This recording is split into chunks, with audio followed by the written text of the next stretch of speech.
أعوذ بالله من الشيطان الرجيم أعوذ بالله من الشيطان الرجيم. یہ بات آواز نہیں آ رہی آپ کی.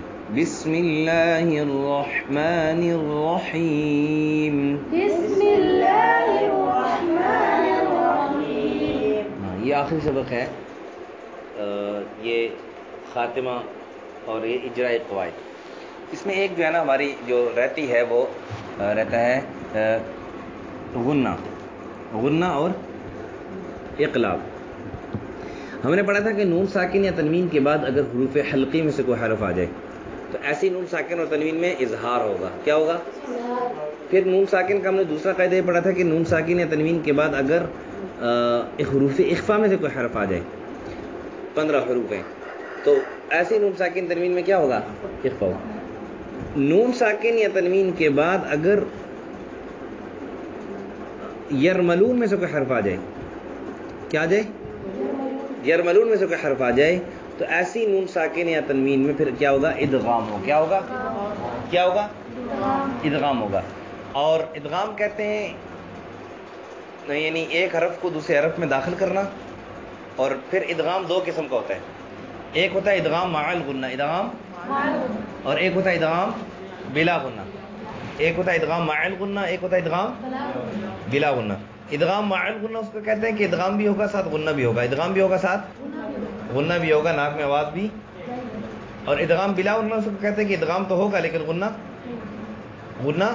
نہیں ہوگا. مثال کے طور پر دیکھو، مثال ادغام مع الغنہ، ادغام بلا غنہ کی مثال.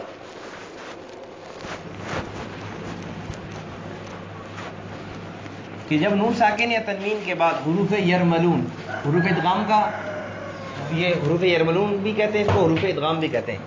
کیا؟ یرملون. یہ یا را میم لام واو نون، ان کو حروف ادغام بھی کہتے ہیں.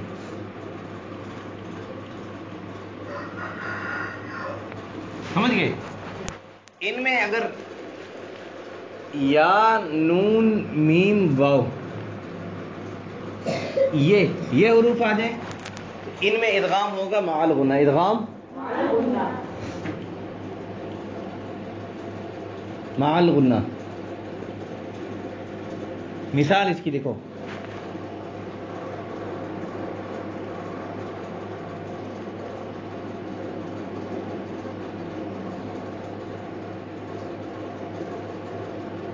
یہ اب دیکھو نون ساکن ہے، کیا ہے؟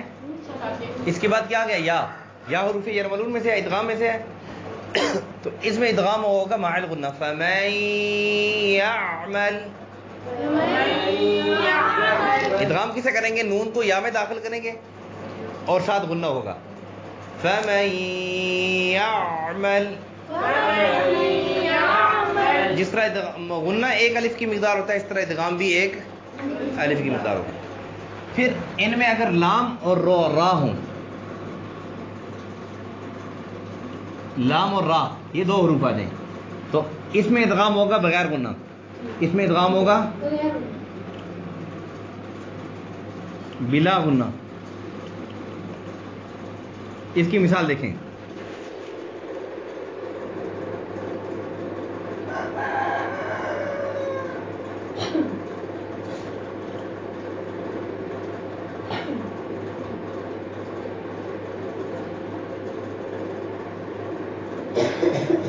یہ دیکھیں اللہ یقولو. اب دیکھیں نون ساکن آگے، اس کے بعد لام ہے، لام حروف یرملون میں سے ہے، لام اور را میں سے ہے. اس میں ادغام ہوگا بغیر غنہ کے. نون، یہ نون اسلام میں داخل تو ہوگا لیکن غنہ اس میں اللہ یقولو. اور را کی مثال دیکھیں،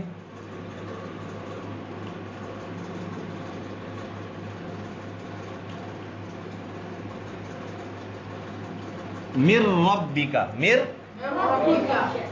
رب. اب دیکھو یہ نون ساکن کے بعد را آ گیا، نون ساکن کے بعد کیا آ گیا؟ را آ گیا. اب ادغام تو ہوگا، یہ نون ساکن اس را میں داخل تو ہوگا. ادغام کسے کہتے ہیں؟ ایک حرف کو دوسرے حرف میں. اس میں نون ساکن یہ را میں داخل تو ہوگا لیکن غنہ بغیر غنہ کے. من ربک، ادغام کہتے ہیں ایک حرف کو دوسرے حرف میں داخل کرنا، اور ادخال الشیء فی شیء، ایک چیز کے دوسری چیز کے اندر داخل کرنا. اور تو دانتنا نکال. حروف ادغام کتنے؟ 6. یا را میم لام واو نون. اس میں 4 حروف میں ادغام ہوتا ہے غنہ کے ساتھ. یا نون میم واو میں ادغام ہوتا ہے غنہ کے ساتھ، اور لام اور را میں ادغام ہوتا ہے بغیر غنہ کے ہوتا ہے. ایک یہ نون ساکن کا قاعدہ آپ نے پڑھ لیا.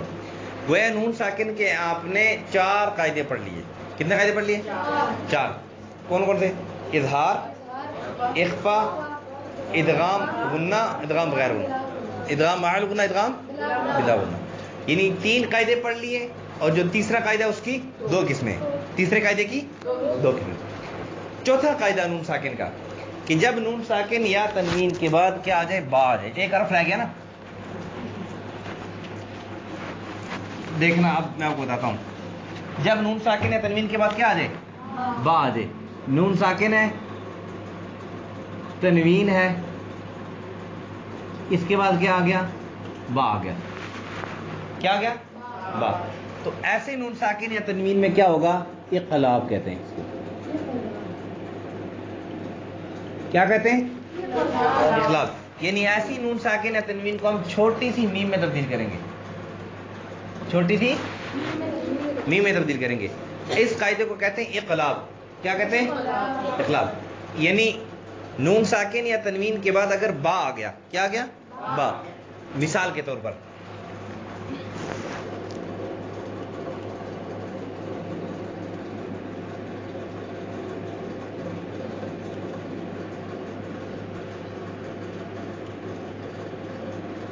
دیکھو، تنوین آ گیا، تنوین کے بعد کیا آ گیا؟ تو ایسی نون ساکن تنوین کو ہم چھوٹی سی ساکن میم میں تبدیل کر دیں گے. کیسے پڑھیں گے؟ عذاب علیم بما كانوا یکذبون. اور اس میں اخفا جو ہوگا، اقلاب میں اخفا بھی ہوگا، لیکن وہ اخفا ہوگا اخفاء شفوی. اخفاء کیا ہوگا؟ اخفاء شفوی. علیم بما كانوا یکذبون. نون ساکن یا تنوین کے بعد با آ گیا، ایسی نون ساکن تنوین کو ہم کس میں تبدیل کریں گے؟ میم میں. اور اس قاعدے کو کیا کہتے ہیں؟ اقلاب کہتے ہیں بدلنے کو، تبدیل ہونے کو. ٹھیک ہے. تو اس قاعدے میں نون ساکن یا تنوین کس میں تبدیل ہوا ہے؟ میم میں تبدیل ہوا ہے. اور ساتھ کیا ہوگا؟ اخفا بھی ہوگا. اس میں کہتے کیا ہوگا؟ اخفا بھی ہوگا، اخفاء شفوی بھی ہوگا. تو یہ نون ساکن تنوین کا چوتھا قاعدہ آپ نے پڑھ لیا. نون ساکن تنوین کا آپ نے چوتھا قاعدہ پڑھ لیا. اوور آل سن لو. نون ساکن یا تنوین میں اگر نون ساکن یا تنوین کے بعد حروف حلقی آگے، دیکھو حروف حلقی 6 ہے نا، حروف حلقی آگے تو کیا ہوگا؟ اظہار. اخفا آگے، اخفا کتنے؟ 15. اخفا آگے تو کیا ہوگا؟ اخفا. اور یرملون آگے 6 حروف ہیں تو کیا ہوگا؟ ادغام ہوگا. ٹھیک ہے.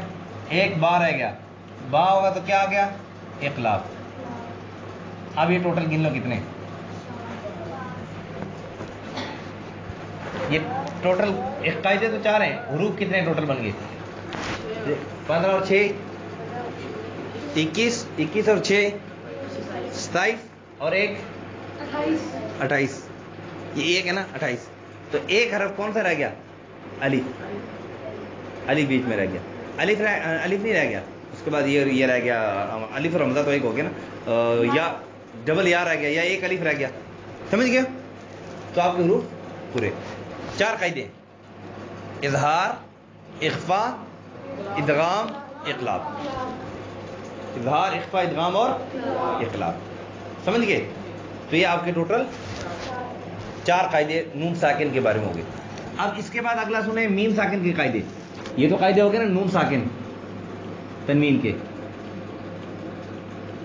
اب میم ساکن کے، میم ساکن کے بھی 4 قاعدے ہیں. دیکھو، اخفا، اظہار، ادغام، 3 ہی قاعدے ہیں اس کے. میم ساکن کے بھی کتنے قاعدے؟ 3 قاعدے. اخفا کب ہوگا؟ جب میم ساکن کے بعد با آ جائے. میم ساکن کے بعد کیا آ جائے؟ جب میم ساکن کے بعد با آ گیا اس میں کیا ہوگا؟ اخفا ہوگا.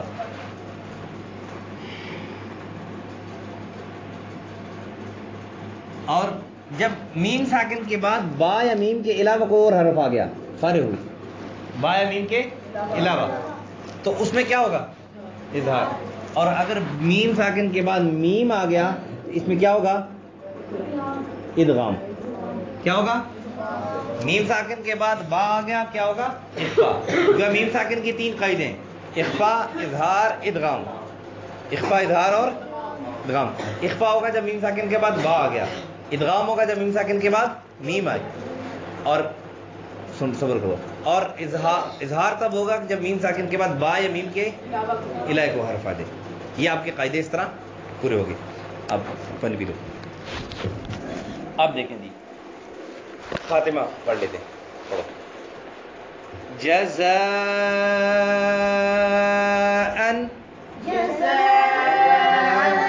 یہاں پہ کیا ہو رہا ہے؟ الف مدہ ہے اور مد متصل. مد متصل حروف مدہ ہے. کھڑی حرکات کے بعد اگر حمزہ اسی کلمے میں آ جائے تو اس کو کہتے ہیں مد متصل. جزاء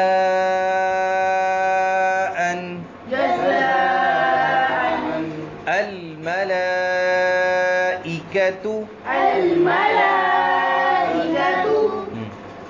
آگے مد یہاں پر کیا ہوگا؟ مد متصل. انا اعطینا، یہاں پہ انا میں کیا ہوگا؟ انا یہ غنہ ہوگا کیونکہ نون پر کیا آگے شد. پھر نا اعطینا یہ مد منفصل. مد منفصل الف مد ہے اور مد طوی. طوی یہاں پر کیا ہوگا؟